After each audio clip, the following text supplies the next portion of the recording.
삼성전자가 본업 자체가 안 좋다라고 하지만 기대치보다 그냥 약간 좀 빠지는 거지 뭐 나쁜 건 사실 아니거든요. 그리고 환율이 도와주기 때문에 실적은 계속 잘 나올 겁니다. 다시 또 작년 연말에 갑자기 움직이듯이 언제든지 움직일 수 있는.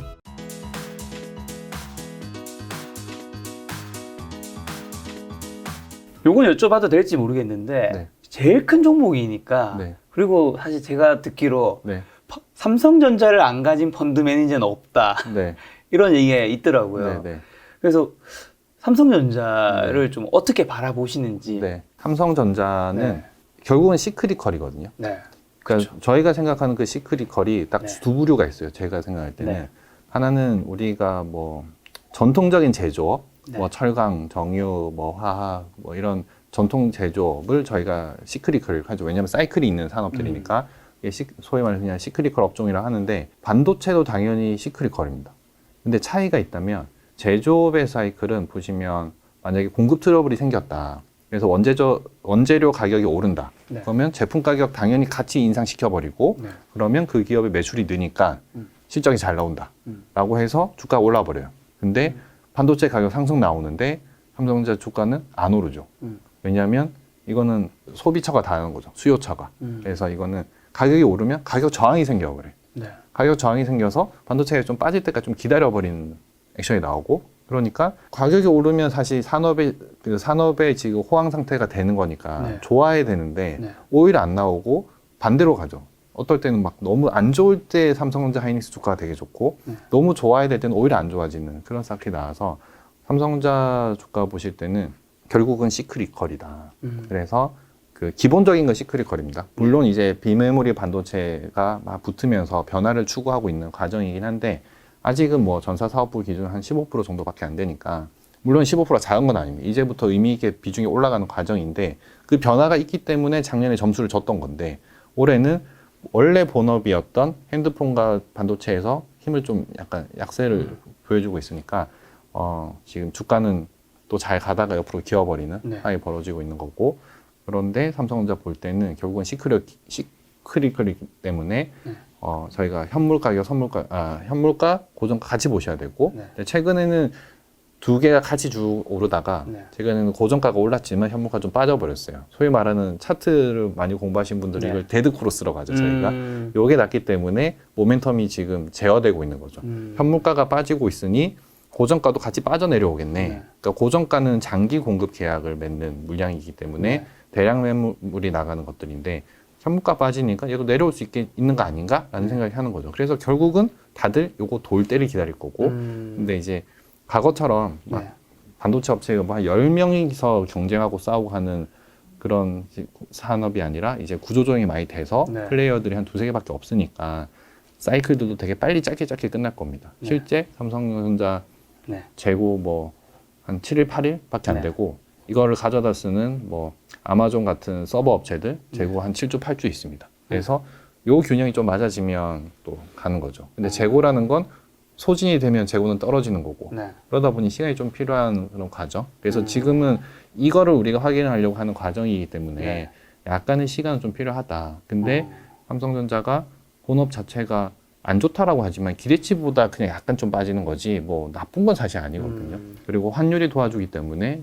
실적은 계속 잘 나올 겁니다. 그럼 남은 하나는 비메모리 반도체는 이익률도 높으면서 15%의 비중이 계속 높아져 가느냐 이걸 관찰해야 되는 거고 원래 본업이었던 그냥 디램 쪽에서 이제 가격이 좀 반등이 나오면서 수급 균형이 좀 맞춰지느냐 요거 좀 보고 계시면 사실 다시 또 작년 연말에 갑자기 움직이듯이 언제든지 움직일 수 있는 그런 종목이라고 판단하시면 됩니다. 뭔가 말씀 들어보니까 단기적으로는 좀 옆으로 흐를 것 같지만 좀 장기적으로는 그렇게 막 부정적으로 보시는 것 같지는 않네요. 그러니까 이제 주식이라는 게 사실 빠질 때는 이유가 있거든요. 근데 안 좋다 하면서 빠지는데 안 좋다라고 계속 그러지만 주가 안 빠지면 사실 팔 사람들 다 판 겁니다. 아, 그렇죠. 그래서 그때는 이제 안 팔고 나도 버텨도 되는 거죠. 그렇죠. 그렇게 그 시점이 되면 주식이라는 게 희한하게 오르면 악재가 나오고요. 계속 빠져 있으면 호재가 나오거든요. 그러니까 그 국면이 언젠가만 이제 뉴스플로우 계속 체크하시고 뉴스플로우 체크하실 때 가장 큰 트리거는 이 주가를 움직이는 키팩터들. 그게 뭐 사실 지금 제가 삼성전자는 시크리컬이라고 정의를 한다면 네. 결국은 반도체 가격, 그다음에 투자 뉴스 뭐 이런 것들이 이제 좌우를 할 거니까 네. 그런 것들을 계속 관찰하시면서 보고 계시면 뭐 사실 손실이 났으면 추가 투자를 언제 할지 타이밍을 좀 잡아보면 되는 거고 그다음에 뭐 어차피 수익이 난 상태에서 나는 길게 볼 수 있다라고 하시면 네. 그냥 편하게 또 한번 가보시는 것도 예, 대안이에요. 이게 산업별로 사실 종목별로도 그 주가를 움직이는 키팩터는 다 다를 수 있는 거잖아요. 네, 다 다르죠. 그거를 네. 이제 투자를 내가 산 그 네. 어떤 회사를 샀다면 네. 당연히 개인 투자자는 그걸 좀 어느 정도 알고 있어야 예, 되는 거겠네. 맞습니다. 네. 그러니까 뭐 삼성전자는 반도체 네. 가격 이런 걸 한번 네. 보시고요. 그 반도체 가격 이렇게 구글이나 네이버나 이렇게 쳐보시면 이렇게 다 추세는 나오거든요. 그래서 그 각 포털 사이트의 금융 그 카테고리들 네. 그런 데서 보시면 원자재 가격 이런 것도 한번 체크해 보시는 것도 크게 네. 도움되죠. 자, 시대 1등주 찾는 방법으로 톱다운과 이제 톱다운 위에서 이제 아래인 네, 거고 네, 네. 바텀은 아래에서 위에 이제 접근법 네. 소개해 주셨는데 책에서 네. 좀 이거 어떤 개념인지 좀 상세히 좀 알려주신다면. 그러니까 탑다운은 말 그대로 이제 위에서 숲을 보자. 그래서 제가 서두에 좀 전에 뭐 달러 인덱스의 흐름이 이러이러했다라는 거 한번 말씀드렸고, 그 다음에 뭐 GDP 비중 가지고도 말씀드렸고, 이제 그런 변화를 찾아내는 게 이제 탑다운 쪽에서의 변화들인 거고요. 바텀업은 실제로 이제 아까 그 밸류 체인도 정해놓고 있으면 종목은 결국 나오는 거고, 그러면 이 중에서 진짜 나한테 딱 맞는 내가 투자할 종목을 옥석 가리기를 해야 되는 거죠. 근데 개별 종목은 결국은 그냥 그 기업을 분석해야 되는 겁니다. 네. 그래서 그렇죠. 그 기업 분석하는 방법을 제가 여기에 소개를 해놨었는데, 네. 그게 이제 저도 지금도 하고 있고, 저도 이제 제 사수님들부터 이제 다 전수 받았던 건데, 개별 기업, 그러니까 제가 탑다운은 앞에서 좀 길게 설명드렸었으니까, 이제 개별 기업 설명은 뭐 제가 중간에 좀 전에 삼성전자 얘기할 때도 주가의 키팩터 찾아내야 된다는 건데, 이제 그게 뭔지 찾아내는 게 제일 중요하거든요.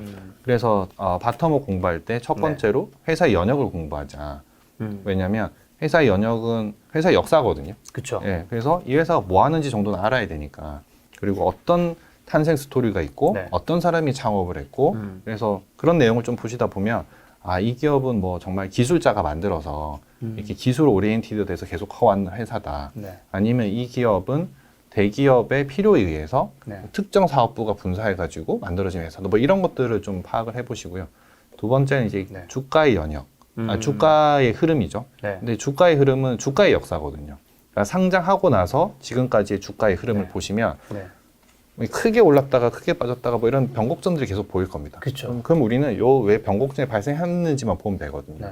그래서 상장한 지 몇십 년이 됐는데 우리가 몇십 년치 레포트를 다 볼 필요는 없고 이 대세 상승과 대세 하락이 보여졌던 흐름들, 그다음에 박스권으로 계속 옆으로 움직였을 때 그 것들, 그 이유가 뭐지만 좀 찾아보시면 주가 팩터가 나오죠. 그러면 그리고 이 방식은 사실 뭐 저희는 그냥 과거 레포트를 이렇게 유료 사이트에서 찾아보면 되는 건데 그게 힘드시면 그냥 구글링이나 뭐 이렇게 해서 그 당시의 뉴스만 좀 찾아보셔도 이런 일이 있어서 이거 호재로 받아들여 가지고 주가가 올랐다.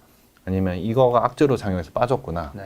그래서 1번 주가의 회사의 연역, 2번 주가의 흐름 딱 놓고 보면 이제 키팩터가 나옵니다. 그러면 이 주식은 결론적으로 뭐 예를 들어 정유 주면 유가가 오르니까 주가가 올랐구나. 유가가 빠졌으니 주가 빠졌구나. 뭐 이런 식이고 반도체 가격은 뭐 삼성전자 이런 것들은 또 당연히 반도체가 올랐으니까 빠졌다. 뭐 이런 거고 뭐 현대차 같은 경우에는 새로운 이제 디자인의 뭐 K5, 뭐 YF 소나타 이런 신차들을 냈는데 마침 그러니까 생산 시설 증설을 쭉 해내면서 신흥국 성장 때 이 역할을 다 해주면서 미국으로도 수출까지 새로 했기 때문에 재평가 받으면서 주가가 됐다. 뭐 이런 것들 다 파악해낼 수 있거든요. 그래서 요걸 찾아내면 우리가 약간 이분법적으로, 사실 뭐 이분법적으로 좀 하는 건 좀 그렇지만 투자하실 때 약간 직관적으로 바로 대응할 수 있는 답안지 같은 게 조금 필요하거든요. 그래서 그거를 이 두 가지 요인에서 좀 찾아내시면 특정 뉴스가 나왔다. 그러면 바로 이 기업은 딱 떠올리시는 약간 그런 느낌으로 어떻게 보면 나만의 논리 구조를 좀 만드는 거예요. 거예요. 만드는 거죠. 이 책에서도 나오는 그거 경기 회복에 따른 뭐 상승에서 경기 회복이 나면 뭐 그다음에 장기 금리 상승, 그다음에 은행 순이자 마진 상승하면 그게 은행 실적 개선으로 이어지고 그게 은행주 상승으로 이어질 확률이 맞습니다. 높다. 이런 거 비슷한 거죠. 그런 식으로 쫙 만들어 놓는 거죠. 그러고 나서 이제 회사의 뭐 자본금이나 주주 현황이나 이런 것들 좀 봐주고 그다음에 제일 중요한 건 결국은 이제 비즈니스 구조. 그래서 사업부가 뭐뭐가 있는데 네. 주력 사업부는 어떤 거다. 네. 그리고 회사 평균 뭐 이익률은 뭐 예를 들어 뭐 평균 마진율이 10%인데 주력 사업부는 이익률이 그보다 더 높더라. 네. 그러면 어디서 갉아먹고 있지? 이거 찾아해 보시고 그다음에 주력 사업부가 평균 전사 마진보다 좀 낮은데 네. 여기서 더 올라갈 가능성이 생겼다. 그럼 그게 뭘까? 찾아보시면 후자 쪽인 얘기가 되면 회사는 더 좋아지는 방향이니까 이제 그러면 이게 투자할 가능성이 잡혔네? 라고 보시고 실적 추정해보고 실적 추정 가지고 제가 밸류에이션 뭐 복잡하게 하지 말라고 이제 네. 개인분들 뭐 굳이 막 복잡하게 하실 필요 없거든요. 그래서 순이익이랑 그냥 시가총액 비교해 보셔서 거기서 나온 그냥 간단한 밸류에이션 가지고 싸다, 비싸다 이런 정도 판단해 보시고 그래서 이제 나만의 목표가를 딱 정해놓고 그래서 그냥 이 정도의 업사이드가 충분히 보이니까 편하게 투자해보자. 그래서 주가의 높낮이를 잡아내보자. 그게 이제 바텀업에서 들어가는 방법이죠. 네. 지금 한마디로 지금 양축에 어쨌든 개별 종목이 있고 어떻게 보면 섹터가 있다면 네. 이번에 출간하신 책 제목이 시대 1등주를 찾아라고 네. 하면 네. 어쨌든 그 큰 섹터 시대가 네, 주는 네, 흐름이 네. 지금 저는 더 중요한 것 같다라는 네. 생각이 드는데 네, 일단 네. 맞나요? 그렇죠. 시류 큰 물결 잘 타면 네. 사실 제가 그 좋은 방향으로 가는 게 떠밀려 가니까 그쵸. 그러면 제가 실수를 조금 하더라도 그쵸. 그 물결이 제 실수를 그쵸. 커버해 줄 수 있거든요. 성장 산업에 있는 회사는 네. 웬만하면 뭐 가급적 같이 네. 가겠죠. 네, 네. 그래서 그게 그 선택이 가장 큰 포인트. 자, 그러면 먼저 뜨는 산업을 일단 파악해야 네. 되는 게 되게 중요한 거잖아요. 네, 네, 네. 그래서 그걸 어떻게 찾으면 되는지 궁금하고 네. 그다음에 본부장님은 네. 지금은 네. 어떤 산업이 좀 뜰 거라고 보고 계신지. 네. 그 아까 산업을 고르는 네. 거는 아까 앞에서도 좀 나왔지만 네. 갑자기 그 수출 데이터에 잡혔던 그러니까 우리나라 산업통상자원부 수출 그쵸. 데이터에 갑자기 없던 섹터가 잡히면 그 무조건 새로운 성장 산업이죠. 아, 아주 네. 좋은 누구라도 할 수 있는 네, 팁. 그 누구나 할 수 있고 누구나 그 사이트에 들어가면 네. 할 수 있는 그런 것들이 많습니다. 뭐 그래서 그냥 재미삼아 정말 뭐 투자하실 때 시간이 네. 좀 있으시면 뭐 산업통상자원부, 한국은행, 통계청 이런 데 들어가셔가지고 이런저런 데이터를 그냥 엑셀로 좀 보시다 네. 보면 뭔가 나올 겁니다. 어. 이제 그렇게 산업을 잡아도 되고요. 좋습니다. 제일 쉽게 하는 거는 아까 제가 섹터 비중 네. 말씀드렸는데 뭐 크게는 MSCI의 섹터 비중도 있을 거고 네. 아니면 우리나라에서 하는 뭐 긱스 기준으로 네. 이렇게 섹터 비중이 있습니다. 그 섹터 비중의 변화를 한번 쭉 파악해 보시면 아까 서두에 말씀드렸던 만약에 1%짜리 비중이 갑자기 5%가 돼 있더라. 네. 근데 계속 그럴 거 더 비중이 바뀔 것 같다. 네. 그 산업은 제가 봐도 뭐 지금 판단할 수 있는 거잖아요. 네. 그러니까 상식적인 면에서 선에서 이 산업이 이까지 성장했음에도 불구하고 뭐 이거는 계속 한 10년 더 갈 것 같은데 라는 산업이 눈에 딱 보일 거거든요. 그러면 그 섹터를 딱 골라야 되는 거죠. 아, 좋습니다. 네. 그렇게 해서 네. 본부장님이 그래서 벡터는요. 네. 그게 중요한 거잖아요. 그래서 저는 일단은 뭐 사실 식상하지만 네. 2차 전지 섹터랑 네. 그다음에 인터넷 게임, 미디어 컨텐츠 이런 것들이 좀 좋아 보입니다. 네. 그럼 이제 뭐 딴 것들도 다 뭐 저도 공감하는데 네. 인터넷 같은 경우 요즘 사실 규제 이슈 때문에 네. 굉장히 많이 좀 출렁했잖아요. 네, 네, 네. 이런 것들 다들 좀 많이 좀 불안해 하시는 것 같더라고요. 네. 앞으로 사실 그건 세계적으로도 규제 이슈 관련된 건 굉장히 많이 좀 그렇죠. 있던데 네. 이걸 잘 피해갈 수 있을까요? 어떻게 생각하세요? 규제는 사실 나오면 대응의 영역이라서 우리가 뭐 정책적인 걸 항상 뭐 예고를 하고 뭘 하긴 하지만 네. 뭐 사실 주가는 그걸 받아들이는 게 있어서 이제 대응의 영역이기 때문에 뉴스가 나오고 그다음에 대응할 수밖에 없습니다. 근데 네. 또 반대로 생각해 보시면 사실 우리가 투자의 시계열이 너무 짧지만 않으면 우리가 길게 가져갈 수 있는 투자의 시계열을 보유하고 있다면 규제가 나온다는 건 이 산업이 계속 새롭게 막 성장하고 있기 때문에 그렇죠. 없던 거에 대해서 그래도 정부가 교통정리는 해줘야 되는 네. 이슈들이거든요. 네. 그래서 그런 선상에서 뭐 사실 중국처럼 사익을 수취하는 뭐 그냥 그런 이슈가 아니라면 아니고 정말 이 산업이 너무 막 커지다 보니까 이해관계자들끼리에 대한 교통정리가 필요한 상황에서 규제가 나온 거다라고 하면 어떻게 보면 자정작용인 거죠. 길게 가기 위한. 이제 그런 측면에서는 규제는 당연히 나올 수밖에 없기 때문에 네. 짊어지고 가야 되는 거고 보면 사실 아까도 말씀드렸지만 주가가 항상 우리의 바람은 그냥 매일 올랐으면 좋겠지만 저점이 계속 높여갈 수 있냐, 네. 주가의 저점이 계속 높아서 장기 시기로 갈 수 있냐, 네. 그 판단만 그때 계속 하시고 네. 그거에 맞춰서 나의 투자 비중도 계속 좀 하셔야 되는 거죠. 그래서 항상 꼭 한 종목 몰빵 안 하고 이제 시대 일등주를 몇 개를 골라놓고 네. 제가 서두에도 한 3-4개 정도를 잘 비중을 네. 계속 바꿔가면서 네. 투자를 하시면 뭐 이런 이슈가 있었을 때도 네. 다른 주식들이 이걸 커버해주면 네. 내 계좌 손실은 없는 거거든요. 예, 그래서 이렇게 가시는 게 낫지 않을까. 어떻게 보면 규제 자체는 단기적으로는 굉장히 악재일 수 네, 있지만 네. 규제한다는 것 자체가 그 산업이 지금 너무나도 성장하고 있는 산업이기 네, 때문에 네. 장기적으로는 그냥 교통 정리로 좀 네, 생각하면 네. 그 주식을 가지고 있는 분들 좀 네. 더 마음 편하게 할 수 있는. 마음 편하게 할 수 있고요. 그 다음에 급락이 나온다는 건 사실 그 전에 급등했다는 거거든요. 네. 맞아. 예, 그래서 뭐 이미 수익이 많이 나신 분들은 네.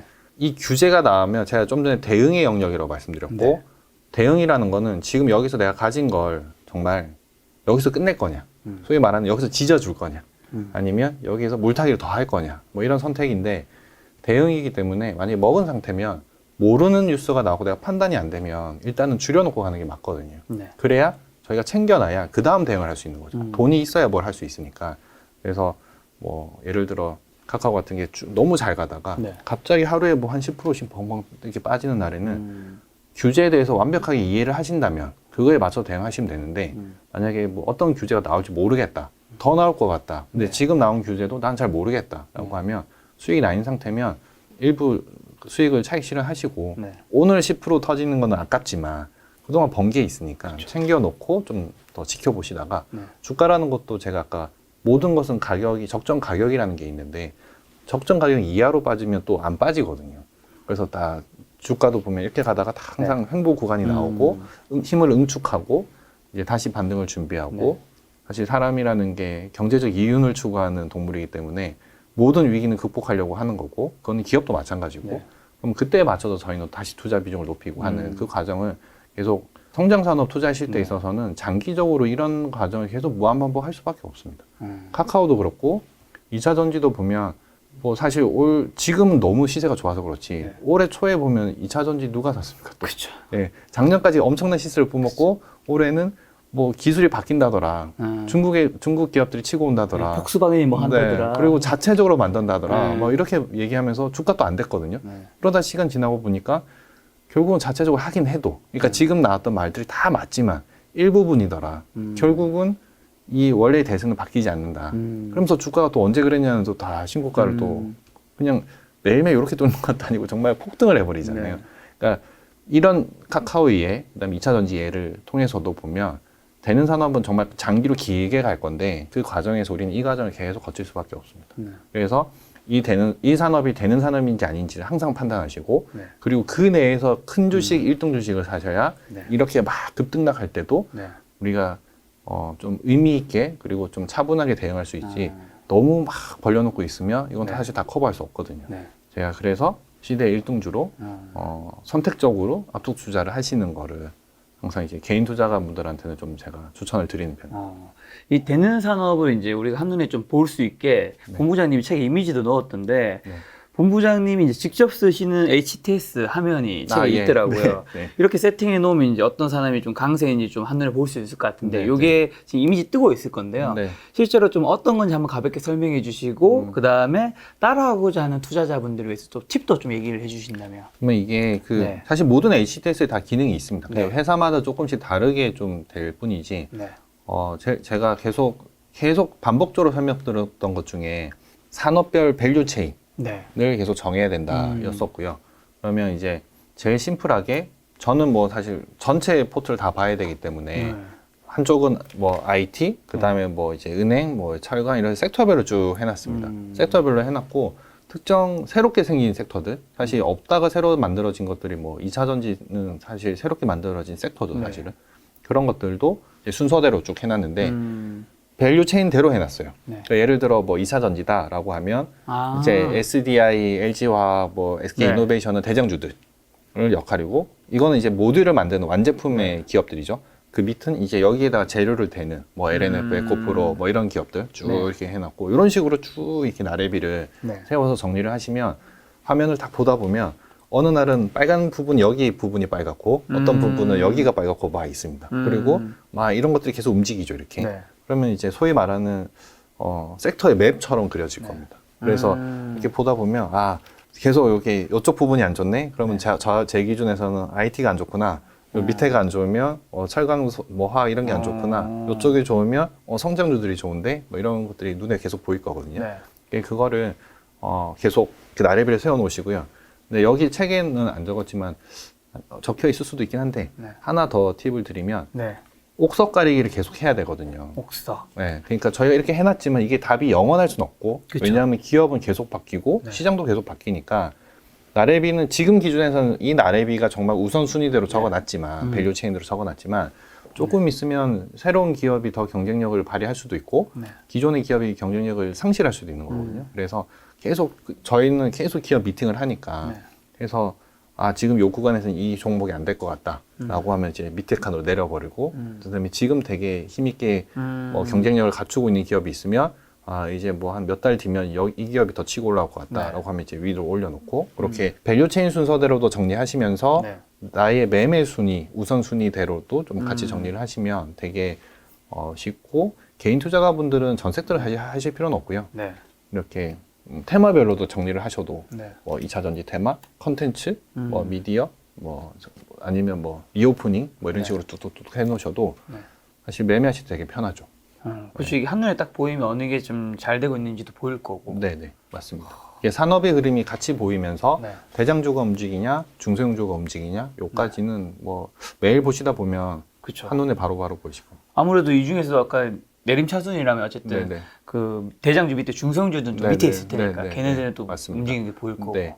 그럴 때 만약에 뭐 모든 섹터가 대형주가 안 되고 네. 다 뭐 밑에 중간 이하가 된다. 네. 그러면 사실 어떻게 생각하면 코스피는 쉴 때 코스닥이 움직일 수도 있는 거거든요. 그러니까 그런 흐름까지 같이 좀 해 보실 수 있고 네. 코스피 쪽이 쉬는데 외국인 수급이 잘 안 도와줘서 지금처럼 지루한 코스피 박스권에 갇혀 있는데 네. 사실 지금 종목은 또 다 되는 장이거든요. 네. 그래서 제가 방송 다른 데서도 보면 지수가 갇혀 있더라도 미니멈으로 종목 장세는 된다. 근데 확산되면 다 같이 될 수 있는 장이다. 근데 지금 보면 삼성전자, 하이닉스 이런 종목이 지독히 안 돼도 네. 또 반도체 재료주 이런 것들은 또 의외로 급등한 주식 되게 많거든요. 그러니까 그런 쪽들은 또 그쪽으로 대응하는 게 이 네. 시세판을 보다 보면 네. 이쪽 섹터의 흐름이 지금 이렇구나. 네. 그다음에 시장의 전체적인 흐름도 이렇구나를 네. 파악하실 수 있게 한눈에 볼 수 있게 가장 심플하게 이제 본인의 캐파에 맞게 네. 정해주시면 되죠. 본부장님 밑에 이제 부하 직원분들, 어떻게 보면 신입사원 같은 분들, 아니면 인턴 사원분들 들어오면 네. 본부장님 지금까지 말씀해주신 그런 것들을 그런 투자법을 따라하게 네. 시킨다고 제가 들었는데 네. 주식을 처음 시작하는 일반 개인 투자자분들도 그런 걸 좀 쉽게 따라할 수 있을까요? 사실 어려운 게 아니고 네. 그래서 제가 책을 쓸 때 가장 큰 네. 목적이 그냥 돈 한 푼 들이지 않고 그냥 인터넷 포털 사이트만 잘 찾아도 저희 인턴 레벨에서 그 레포트를 작성하는 수준만큼은 할 수 있게 하자는 취지로 이제 저걸 적었던 거거든요. 네. 실제 저도 그렇게 교육을 받아왔었고 네. 사실 이거는 노력이고 어차피 그게 답지가 아니기 때문에 네. 그 나름의 방식대로 이제 네. 제가 여기서 알려드렸던 방식 이외에 본인한테 좀 더 이게 맞겠다. 네. 아니면 또 전문가들 많으시니까 그분들이 쓰시는 방법이 뭐가 있으면 네. 뭐 튜닝을 해서 이제 좀 더 쓰면 네. 되지 않겠냐인 거고 레포트라는 게 사실 거창할 필요도 사실 없습니다. 그냥 뭐 연역 같은 거 그냥 사실 컴퓨터로 캡처하면 하는 거 있으니까 이제 그런 식으로 이렇게 해서 나름의 의미 그러니까 내가 투자자인 내가 판단할 수 있는 근거만 정확하게 딱 나열이 되면 네. 그리고 이제 뭐 저는 다양한 방법으로 저도 이제 제 나름의 결론을 내리지만 이런 뭐 레포트를 적당히 쓰셔서 결론을 확실하게 낼 수 있는 논리가 앞에 전개되게 하면 뭐 나중에 보면 내가 주식을 맞추기 위해서 논리를 짜맞춘 거 아니냐라는 생각을 하실 수도 있는데 근데 이 내용들을 정말 그냥 상식적으로 그다음에 객관적인 데이터를 통해서 이 말이 맞네라고 되면 이거는 강화될 수 있는 거고 이 얘기를 옆 사람들이랑 같이 얘기를 좀 하시다 보면 내 논리가 옆에 투자자들보다 이기면 그 주가의 시세는 결국 나의 논리대로 갈 수밖에 없거든요. 왜냐하면 주식이라는 게 저 혼자 투자하는 게 아니라 모니터 뒤에 나 모르는 그 정말 수많은 그 사람들이 다 같이 투자하는 건데 네. 그 사람들이 들었을 때도 직관적으로 이 말이 맞는 것 같아 라는 논리만 내 레포트에 정리가 잘 돼 있으면 네.